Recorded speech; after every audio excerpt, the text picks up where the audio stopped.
Assalamualaikum warahmatullahi wabarakatuh. Penyakit senot atau koryza disebabkan oleh bakteri Avibacterium paragalilinarum yang mampu hidup pada media yang ada maupun tidak ada oksigennya. Gejala klinis penyakit ini mudah dikenali dengan adanya leleran kuning kental pada hidung ayam atau pilek dan berbau seperti amis atau busuk, muka membengkak atau mata bengkak.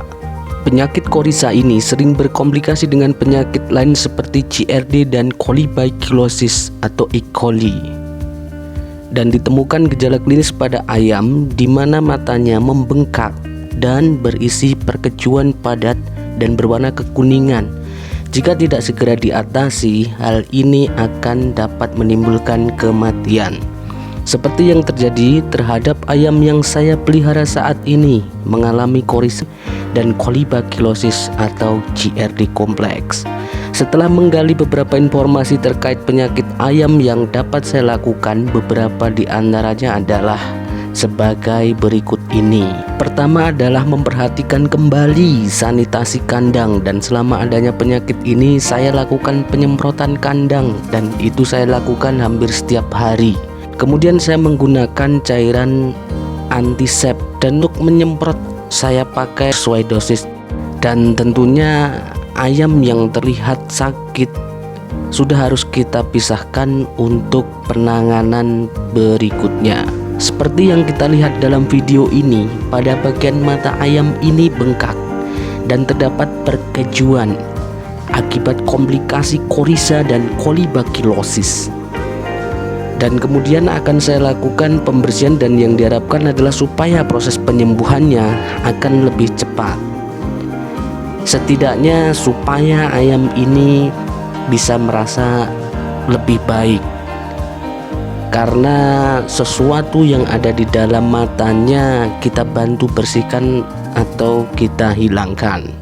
Berbeda dengan penyakit infeksius koryza atau snot yang disebabkan oleh bakteri Avibacterium paragalilinarum, penyakit E. coli atau Colibagilosis disebabkan oleh bakteri Escherichia coli.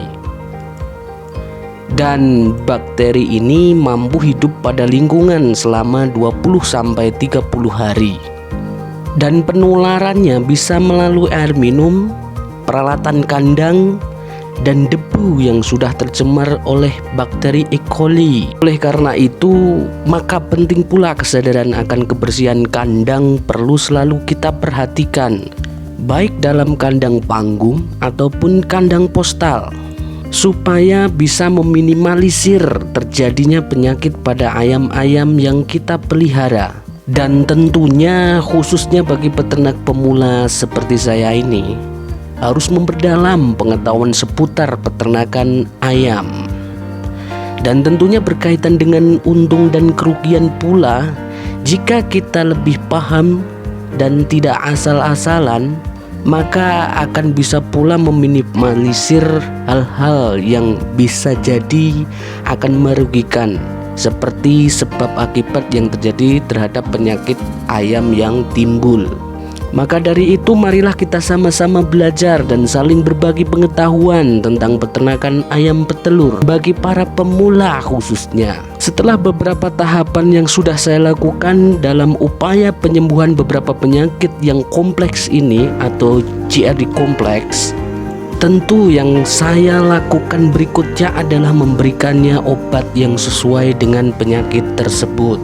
Untuk pengobatan penyakit ini saya berikan obat dengan menggunakan neobenditril sesuai dosis dan aturan pakainya. Dan ini untuk kondisi yang masih ringan atau sedang. Dan dalam kondisi yang parah atau berat, biasanya dalam kondisi ini membuat ayam tidak mau makan dan minum, sehingga untuk pemberian obatnya dilakukan secara injeksi dengan Canamin, Medoxyl atau Fitstrep. Dan termasuk hal itulah yang dapat memicu terjadinya kematian kalau tidak segera kita beri tindakan sebagaimana mestinya, karena ayam tidak mau makan dan minum. Setelah beberapa tahapan tadi, yang dapat saya lakukan berikutnya adalah mengelompokkan menjadi 3 kelompok, yaitu di kelompok pertama adalah ayam yang terkena penyakit komplikasi atau GERD kompleks. Kemudian kelompok kedua adalah yang senot biasa atau coryza yang tanpa komplikasi.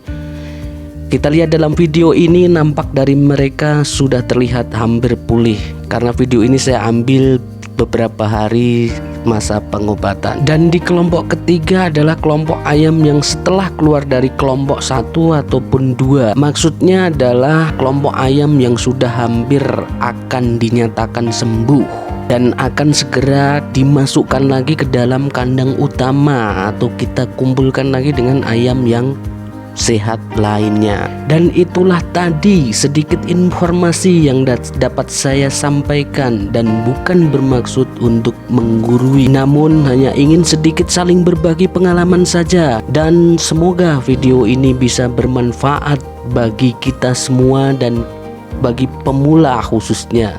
Terima kasih. Wassalamualaikum warahmatullahi wabarakatuh.